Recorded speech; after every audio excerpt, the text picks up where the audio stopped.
Hello YouTube, today we got a 18 Honda Accord, anywhere from I believe 17 to 20 Honda Accord will work. So the customer is gonna get this Triton, everything Triton today, EL 100.1. It does come with this harness right there, and then that's this box, and this is a 110. The customer didn't really want something big, huge. So what we're gonna do, I will share you a link how to bypass the ANC. It's on the right hand side over there, and he wants just a little bit more bass than what the factory is. So what we're gonna do, I unplug the positive side of the battery terminal. You can see right here it requires 10 millimeter right there. We're gonna run it through that booth or a grommet. So basically I'm gonna take a coat hanger and push it through right there. Just make sure you push it on one side, not hitting the electrical wiring, anything. It might give you a short. So basically you want to do on one side on the end, as you can see the wire right there, so that way you're not hitting none of those wire. So right there I run it through. That's why I take out the where's that? Where's the camera? Okay, right there. See, on that corner right there, because the wire going that way. So I kind of scraped the insulation out of this 4-gauge wire. I'm gonna hook up to the coat hanger, making like that. I'm gonna tape it up. As you can see, I tape it about that much, and then now I'm gonna use a WD-40 and spray a little bit, not too much. This will melt down the black tape. You spray too much, then you're gonna need to wear the glove like I'm gonna be doing. Now we're gonna come and look at the air out here. Where's the wire at? Did I push it through yet? I don't think I did. So get the light.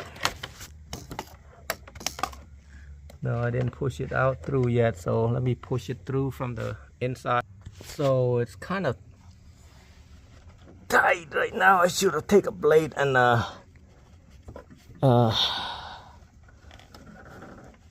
do it like that. But you see, the whole rubber boot kind of coming out a bit because it's got 2 layers. I should spray a little bit WD-40 down some more, so it's kind of slippery. In my case, it was a little bit tight, so I had to use the needle nose to pull it out. And now since I got the wire in, I'm gonna run the remote wire also from here. There's a fuse right there. Whew. Gosh, I wore my small shirt today. It's probably large, but and it's 80 degrees outside, and it's in the middle of the September. Actually, no, not middle. This September 9th. This specific amp does come with a bass knob controller, so I usually leave the control right here for the customer. I would not put any screw on here for the customer. They can do that later using a Velcro or wherever they want. I'm gonna run that wire through under the seat right there and go straight right here and hide. So, but now I need to run the power wire, so I'm gonna pry this out like so. You gotta go easy on this one. This will break easily, so you wanna feel when it's tight right there. That's when you can pry it out, but go easy on it because this will break so easily. I know them Honda. Trust me, I don't care how professional you are. If you're not careful, you're gonna break them. So right there, I'm gonna leave. I'm not gonna take the whole thing out. I'm just gonna run the power wire through there. But before that, you want to grab the end of the wire. This is a 4-gauge, guys. I'm gonna. Oh, that's a lot of wire. I have more than 20 feet. Man. So it's gonna go on top right there. You can see on the top, so that way it's not gonna interfere with any of this steering wheel control or anything like that. So now I just start pulling the wire out, and then I grab my remote wire and make sure it's long enough to hit this fuse box right there. Now I'm gonna shove this wire down here, and then I need to go underneath there and see if I'm underneath. Not when you move the seat and the whole thing move also, and then it's gonna damage. So I go down here. See that plug right there? Just grab underneath the metal bracket. Then I'm gonna go right underneath again. Let me see the light. The light right here. So it's gonna go underneath this on the bottom. So I kind of lift this up and run the wire underneath inside right there. So lift all of them up. We're gonna have to take this out too. I don't know if I can just lift and hide it. So we're gonna move the seat forward. Oh, we can't. I gotta put the battery back. But now I can put the battery back because I cannot damage any other wire. Because when you poke through there, you gotta be careful that you could damage any wire and then give you a short. So got the power back on, and then move the seat all the way down like that, so I can literally take this panel out. Panel, pillar. Oh, I got it upside down. Lifting from here, it should slide out pretty easy. And I go the other side too, because you don't want to do on one side and then try to overdo it. Now I'm gonna have to take this out. The back, I'm in the back. And right there, I might have to take the seat out too. Sometimes I can slide down here and just lift this up a little bit instead of take the whole seat out. I'm not trying to do that yet. Anything made it easy for me, I'm gonna do it. So now I'm grab this right there. See, it just come out like that with one hand, guys. And then got itchy right here. So if you want to take the seat off, you want to reach it underneath here. So it's about 6 inches in the middle right there. You should feel it, and then you just, what you're gonna do, you want to reach your hands in there. You want to pull it out like this, okay? Just pull it out and you be good. You be perfectly fine. So we're gonna run the wire right here, hide it underneath here. We're gonna lift this. This is fiberglass, y'all. So what you want to do is to make sure that you are wearing gloves, because I'm itchy right now. I should have knew that, but usually fiberglass don't really hurt me, but this time it's kind of make me itchy. Now you want to come to the back and pull this down right there, and pull this down also. I mean, pull it, not down, just pull it. And now you can be able to open it up. So now I got this wire, just poke it through up there and reach it out of hand and grab it. So most of you said, oh, why don't you show me how to crimp them? So here's how you crimp them. You can, we'll link it below. This Milwaukee crimper. What you do, you remove this insulation out and put the ring terminal right there. I use a copper type, it's easier to crimp, and crimp them. And we'll go do the ground. Now when we're doing the ground, we're kind of trying to figure where we're going to put the amp at, okay? So lift this up, and this is the one that you don't want to screw to right here. See that? You screw right there, you're going to have a big screw line right there. So we want to put it up here, or we can put it up here. Depends on what kind of room we got. Let's pull the amp out here. Take a look what we got to play with. See, we can do this, but that's not good. You want to do it right here. I was thinking about right there, but then you see that right there. Maybe this works. Let me try this. Oh yeah, I'll be able to do it. See this clip right there. So we're gonna go about a left right there. You don't, when you close it, this piece gonna look like so right there.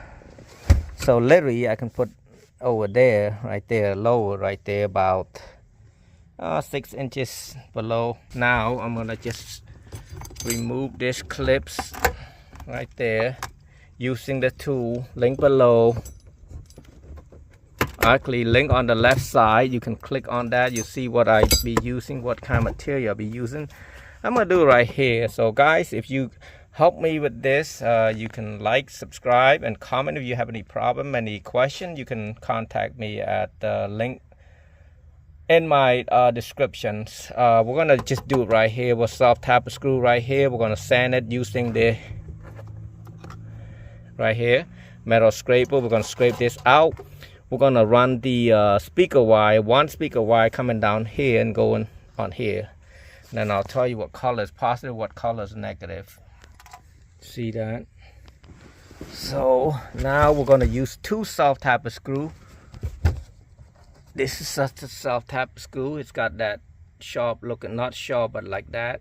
Now if you're gonna do something bigger than this amp or something, we have a different way of doing the ground, but this is probably, should be, not probably, a pretty good enough ground already, as most installer does this. So now I'm going to go running a speaker wire about 6 feet from the speaker down here and coming down out here to the line out converter to the amp. So I'm inside the car. What I'm gonna do, I'm gonna pull it out a little bit and drop the wire down out here, right there. See, thing to do right here is just squeeze it, shake it a little bit left and right. There you go. So what color is positive, what color negative, I'll show you. So the color usually blue and white or pink and white. So so blue is positive and pink is white is negative. So if you want to do, you can use a tone generator, or you can use a 9-volt. You can plug the positive side on here, negative side right here. When you tap it together, this should go up. That means it's positive. I use a T-tap. As you can see, red is positive, red and clear is, depend on whatever you're using. Whatever you think is positive, you keep it like that. But blue is definitely positive on this model. Right here, what I did is the green and purple, which is the solid color, is positive. Green, I got it all mixed up, right?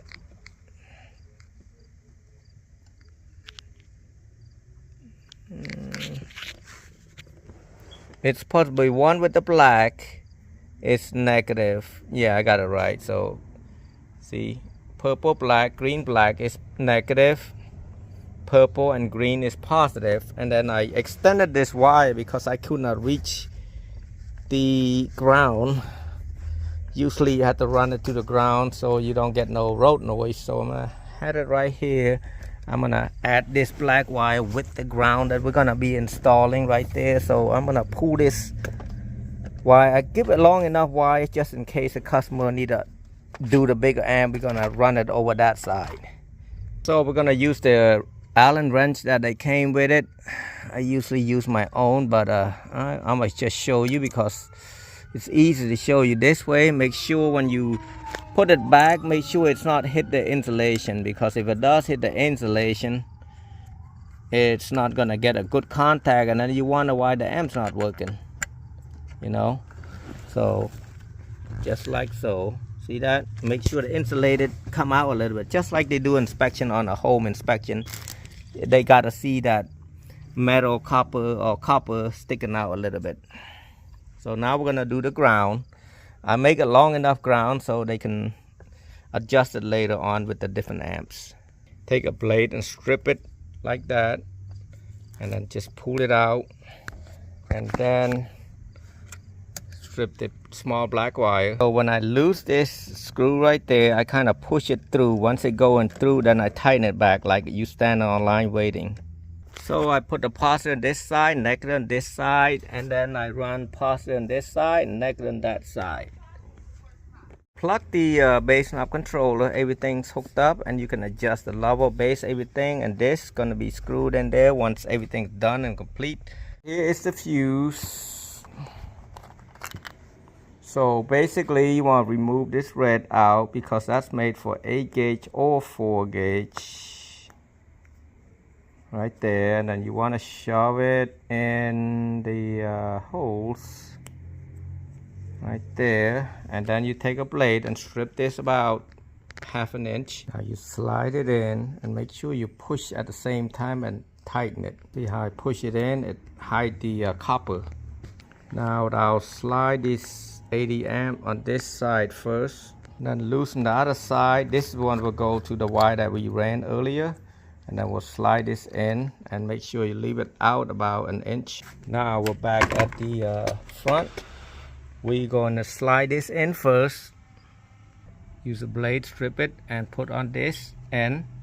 You basically repeat the earlier I mentioned to you, and then now you want to remove this 10 millimeter out, or what I usually do, I just cut this, make it like a spade terminal. Terminal will look like that right there. So you just slide it in there and tighten it back.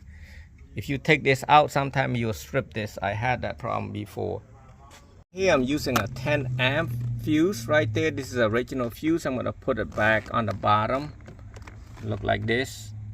That's the bottom, that's the aftermarket, that's go to the amp. If something happened, it'll pop the fuse. I'm going to use on pin number 4, fuse number 4. That's number 4 right there. It's accessory right there. So basically I'm gonna put it like this. It's a lot easier, much easier than just try to plug in the wire, because of the way this fuse is. It's not like the oldest type of mini fuse before. It was much easier to do, but this is harder if you don't have the right wiring for it.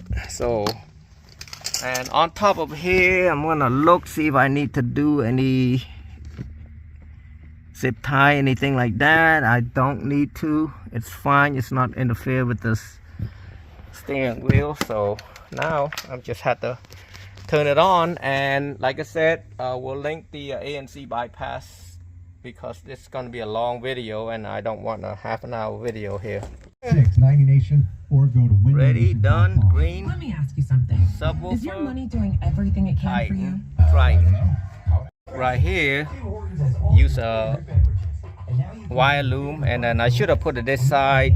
It's easier, but I actually ran it already. I don't want on top this ground, so I ran it that way. And that's ready to rock.